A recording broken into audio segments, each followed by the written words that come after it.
You? How's the head feeling? Not bad. Yeah, the swelling's pretty much gone down, so it's... Oh, that's right, you had an injury on the side. Yeah, I ran into a wall, sorry. So, you went from Southland to this. Yeah. So you got these two gritty cop shows.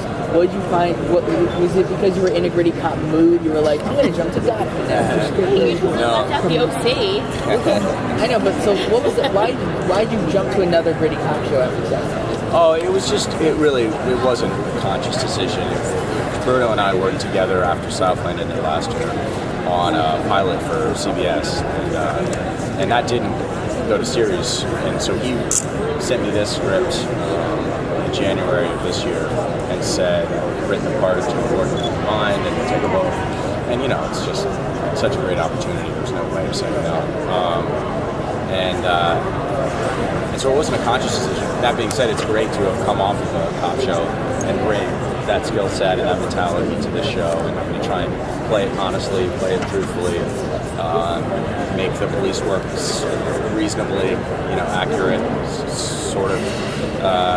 It's a lot of fun, and Donald Logue has played cops and bad guys before too, so our partnership is good. It feels like two cops. What do you bring to the character of Jim Gordon who later becomes commissioner for? What is it about him that you find interesting? I find a lot of things interesting about him. He's in our story. He is a military veteran. He served overseas, a decorated war hero. So he comes in with a real warrior's mentality to Gotham that he's going to clean it up. He's very morally rigid in that way. Whereas Gotham itself is falling apart and has really no regard for morality whatsoever. And so I think that mentality is really fascinating. And definitely working on a show like Southland, where we were dealing with actual law enforcement, you get a sense that a lot of cops come in with that attitude and need to have that attitude in order to do their jobs. So I find that interesting.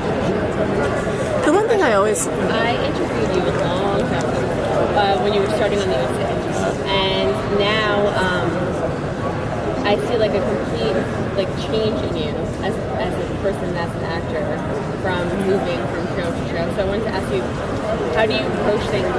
I asked you this years ago. How do you approach things now as an actor when you're looking at a script or reading a script and working on a show that's so big and huge and heavy? What do you do now? Do you prep differently than you would for? I don't think I prep differently. I mean, I think inevitably over time, with experience, your understanding of how to do your job changes and evolves, and hopefully your understanding grows deeper. But I don't approach roles any differently than I did before, at least in general. I just probably have a better understanding of how to do it. I think everything comes with repetition and experience. I didn't approach this role any differently because it's probably more intimidating. I didn't approach it any differently. At the end of the day, it's the words and the objectives you're playing and the other actors that you're working with. You can't play mythology. You can't play that other actors have this part. You can't play the fact that you're a commissioner, the producer, Batman. All of this stuff is in the future. The character doesn't know. You can't play. All you can play is your given circumstances. What's happening? What can you teach people about the upcoming episodes? So the one that will air tomorrow is a very good episode, probably my favorite of the first four. And the last one ended with Oswald showing back up in Gotham at Barbara's apartment. So that obviously kicks into motion a whole series of things that Jim has to figure out really quick on the fly. How to keep Oswald hidden so that Carmine Falcone, Fish Mooney, and even Harvey Bullock don't know that he has effectively lied to them and hasn't actually killed him. But Oswald's still alive and back in the city and going to be up to no good. So Jim's got to figure out a lot of things really fast. Meanwhile, there's a serial killer out on the loose, of course. And he's got to figure out that and who that person is targeting. And they're targeting people at the very top.